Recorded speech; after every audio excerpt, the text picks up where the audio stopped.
এদিকে পরবর্তী সিরিজ থেকে জাতীয় দলের জন্য বিবেচিত হবেন সাকিব আল হাসান। শনিবার দীর্ঘ 7 ঘন্টার ম্যারাথন সভা শেষে এই সিদ্ধান্ত নেয় বিসিবি।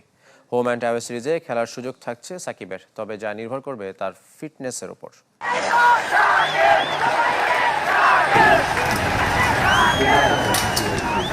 8 ঘন্টার লম্বা বোর্ড সভা শেষে চোখ কপালে উঠে যাওয়ার মতো ঘটনা।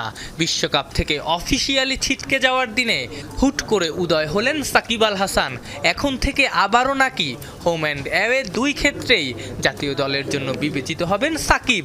প্রশ্ন ওঠে, তবে কি বিশ্বকাপ খেলতে না পারার অপারগতা ঢাকতেই তুলে আনা হলো সাকিবের প্রসঙ্গ? না, এটা সেন্ট্রাল কন্ট্রাক্টের ডিসকাশন শুরু হওয়ার সাথে সাথে এটা অন্তত আমরা আলাপ করছিলাম আরো 15-20 দিন হবে।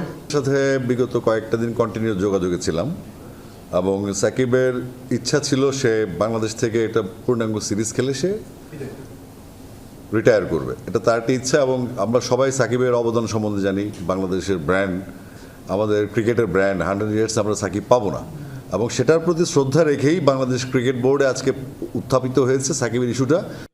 আওয়ামী লীগের আমলে সংসদ সদস্য ছিলেন সাকিব, যে কারণে এখনও দেশে ফিরতে পারেননি এক সময়ের বিশ্বসেরা অলরাউন্ডার। বাস্তবিক অর্থে আদৌ তার পক্ষে দেশে এসে খেলা সম্ভব? সদস্য হওয়ারাই বাংলাদেশ দলের প্লেয়ার ছিল এবং বাংলাদেশে অনেক জয়ের সাক্ষী ছিল। বাংলাদেশের রেকর্ড বুকে সাকিবের নাম স্বর্ণাক্ষরে লেখা থাকবে। তো আমরা ওই অ্যাঙ্গেল থেকে সাকিবকে সম্মান দেওয়ার জন্য তার মনের যে ক্ষুধাটা, তার যে আকুতিটা, সেটাকে ভালোবেসে এবং তাকে রেসপেক্ট জানিয়ে আমরা সিদ্ধান্তটা নিয়েছি। সেক্ষেত্রে আপনাদের সামনে 2-3টা উদাহরণ আছে বাংলাদেশে। একজন মাশরাফি বিন মুর্তজা, সে বাংলাদেশে অবস্থান করছে এবং 3 আগস্টের পর আমাদের আরেকজন ক্রিকেটার, সেও বাংলাদেশে অবস্থান করছে। তো আমার মনে হয় ওই দুজন থাকতে পারে, তাহলে সাকিব আল থাকতে পারে।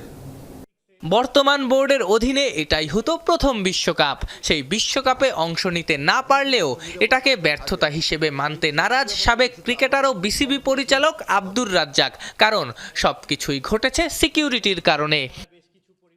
সেক্ষেত্রে আপনাদের সামনে 2-3টা উদাহরণ আছে বাংলাদেশে।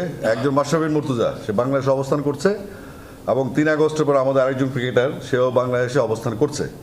তো আমার মনে হয় ওই দুজন থাকতে পারে, তাহলে সাকিব আল থাকতে পারে। অনূর্ধ্ব 23 একাডেমি গঠন করা হচ্ছে। ডিরেক্টর হিসেবে থাকছেন রাজ্জাক। এবারের সেন্ট্রাল কন্ট্রাক্টে 27 জন ক্রিকেটার রাখা হচ্ছে। আর বিসিবি পরিচালক পদ থেকে ইস্তফা দিয়েছেন ইশতিয়াক সাদেক। বিতর্ক যখন তুঙ্গে, তখন আবারও ত্রাতা হিসেবে আবির্ভূত হলেন সাকিব আল হাসান। বিসিবিকে খাতের কিনারা থেকে তুলতেই হয়তো আবারও দেশসেরা তারকার দ্বারস্থ হল বিসিবি। অপেক্ষার প্রহর শেষ।